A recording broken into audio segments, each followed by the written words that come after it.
नमस्कार, ये आकाशवाणी शिमला है। अब आप पूनम शर्मा से प्रादेशिक समाचार सुनिए। आज के मुख्य समाचार। राज्यपाल बंडारू दत्तात्रेय ने समृद्ध जनजातीय संस्कृति को संजोए रखने पर दिया बल।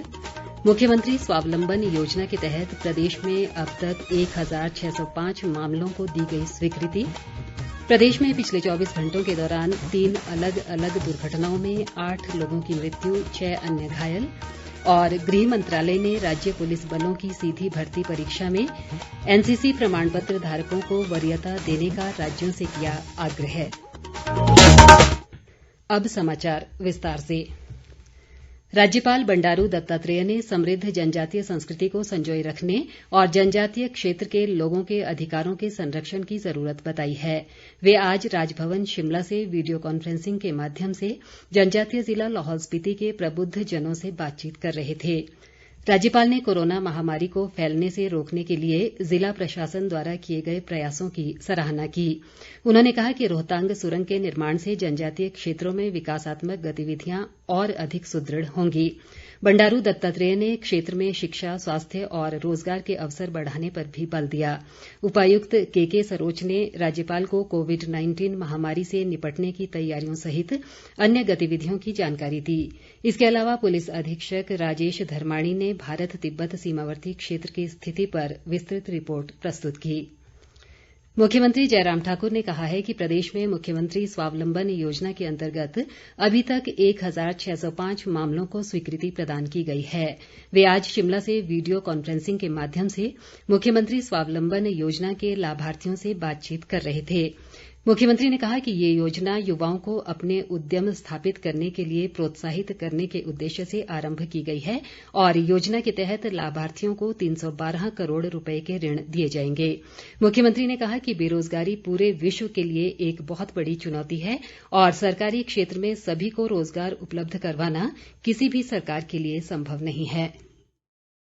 स्वाभाविक रूप से बेरोजगारी प्रदेश के लिए नहीं, देश के लिए नहीं, दुनिया के लिए बहुत बड़ी चुनौती आज के इस दौर में, और ये भी हमको मान करके चलना ही होगा, स्वीकार करना होगा। ये कहीं भी किसी भी सरकार में संभव नहीं है। सब लोग सरकारी क्षेत्र में नौकरी करें, सरकारी क्षेत्र में ही नौकरी की उम्मीद के साथ अपने भविष्य की कल्पना करें, ये कभी भी संभव नहीं हो सकता है। जयराम ठाकुर ने कहा कि मुख्यमंत्री स्वावलंबन योजना के माध्यम से युवा न केवल अच्छी आय अर्जित कर रहे हैं बल्कि अन्य युवाओं को भी रोजगार मुहैया करवा रहे हैं। उन्होंने कहा कि योजना का लाभ उठाने के इच्छुक लोगों की सहायता के लिए सरकार ऑनलाइन पोर्टल भी आरंभ करेगी। इस अवसर पर उद्योग मंत्री बिक्रम ठाकुर ने राष्ट्रीयकृत बैंकों से युवाओं की मदद के लिए आगे आने का आह्वान किया ताकि युवा अपने उद्यम जल्द आरंभ कर सकें।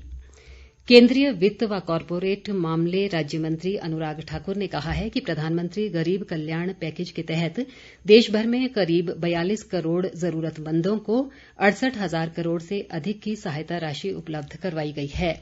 एक बयान में उन्होंने कहा कि केंद्र सरकार वैश्विक महामारी कोरोना से निपटने के लिए हर संभव प्रयास कर रही है।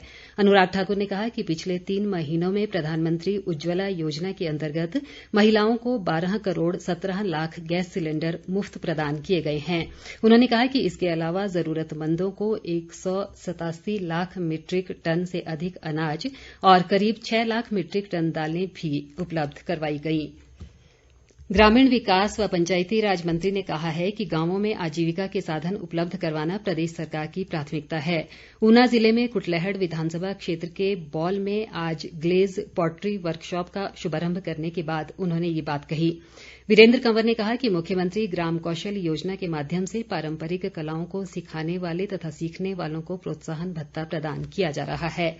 उन्होंने कहा कि ग्लेज पॉटरी परियोजना के लिए 10 लाख रुपए का बजट प्राप्त हुआ है, जिससे स्वचालित चक्कियां और बर्तनों को पकाने के लिए इलेक्ट्रिक भट्ठी खरीदी गई हैं। प्रदेश में कोरोना वायरस के मरीजों की संख्या बढ़कर 1349 हो गई है। मौजूदा समय में 355 कोरोना पॉजिटिव प्रदेश के विभिन्न अस्पतालों में उपचाराधीन हैं और 970 मरीज उपचार के बाद स्वस्थ हुए हैं। स्वास्थ्य विभाग द्वारा जारी बुलेटिन के अनुसार प्रदेश में आज अभी तक कोरोना के 8 नए मामले सामने आए हैं। इनमें से कांगड़ा जिले में 5, मंडी में 2 और शिमला जिले में 1 कोरोना पॉजिटिव शामिल है।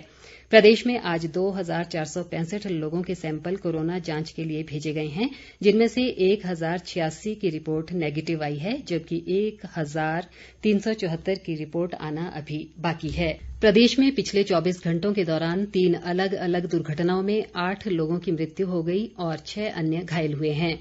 चंबा जिले के भरमौर उपमंडल में सुंकू की टपरी नामक स्थान पर आज दोपहर बाद एक वाहन के गहरी खाई में गिरने से 5 युवकों की मृत्यु हो गई, जबकि 4 अन्य गंभीर रूप से घायल हुए हैं। चंबा से हमारे जिला संवाददाता विकास ठाकुर ने बताया है कि घायलों को चंबा मेडिकल कॉलेज रेफर किया गया है। मृतकों की पहचान भरमौर उपमंडल के अमित कुमार, लव कुमार, अनिल कुमार, ज्योति और राहुल के रूप में की गई है। इस बीच भरमौर के विधायक जियालाल कपूर, पूर्व वन मंत्री ठाकुर सिंह भरमौरी और किलोड़ वार्ड के जिला परिषद सदस्य ललित ठाकुर ने दुर्घटना पर गहरा दुख जताते हुए शोक संतप्त परिजनों के प्रति संवेदना जताई है और घायलों के जल्द स्वस्थ होने की कामना की है। इधर शिमला के समीप ओल्ड बैरियर में भूस्खलन के कारण वर्षा शालिका के धंसने से एक व्यक्ति की मौत हो गई और एक अन्य के घायल होने का समाचार है। पुलिस अधीक्षक ओमापति जम्वाल ने बताया कि मृतक प्यारेलाल शर्मा सुन्नी तहसील के मंडोड़ घाट गांव का रहने वाला था। वहीं ठियोग उपमंडल की जैश घाटी में कल शाम एक कार के गहरी खाई में गिरने से 2 लोगों की मौत हो गई, जबकि एक अन्य गंभीर रूप से घायल है। ठियोग के उप पुलिस अधीक्षक कुलविंद्र सिंह ने बताया कि मृतकों की पहचान धमांदरी गांव के चमन और अत्तर सिंह के रूप में हुई है। गृह मंत्रालय ने सभी राज्यों से अनुरोध किया है कि वे राज्य पुलिस बलों की सीधी भर्ती परीक्षा में एनसीसी प्रमाण पत्र धारकों को वरीयता देने के लिए अपेक्षित उपाय करें। सभी राज्यों को लिखे पत्र में गृह मंत्रालय ने कहा है कि इससे अधिक संख्या में युवाओं को एनसीसी में शामिल होने के लिए प्रोत्साहित किया जा सकेगा। इससे राज्य पुलिस बलों में अनुशासित और प्रशिक्षित युवाओं को शामिल करने में मदद मिलेगी।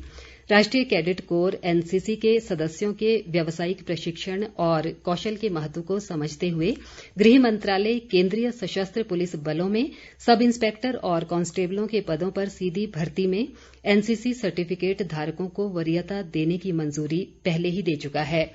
मंत्रालय ने सभी राज्यों और केंद्र शासित प्रदेशों से कहा है कि वे इसी व्यवस्था पर एनसीसी सदस्यों को वरीयता प्रदान करें। वैश्विक महामारी कोरोना से मुक्ति और विश्व शांति के लिए प्रदेश भाजपा महिला मोर्चा द्वारा आज शिमला में गायत्री पाठ का पूर्णाहुति यज्ञ आयोजित किया गया। इस अवसर पर मुख्यमंत्री जयराम ठाकुर पूर्णाहुति के लिए मुख्य रूप से मौजूद रहे। महिला मोर्चा की प्रदेश अध्यक्ष रश्मिधर सूद ने कहा कि मोर्चा द्वारा पिछले 15 दिनों के दौरान प्रदेश भर में गायत्री पाठ की शुरुआत की गई थी। शिक्षा मंत्री सुरेश भारद्वाज और शहरी विकास मंत्री सरवीण चौधरी सहित अन्य भाजपा पदाधिकारी व कार्यकर्ता इस मौके मौजूद रहे। राष्ट्रीय कृषि विकास योजना के तहत कोरोना संकट के दौरान किसानों को विभिन्न फसलों के बीजों पर उपदान दिया जा रहा है। सोलन जिले में कृषि विभाग द्वारा किसानों को मक्की व बीन सहित अनेक सब्जियों के बीज उपदान पर मुहैया करवाए गए हैं, ताकि उनकी आर्थिकी मजबूत हो सके।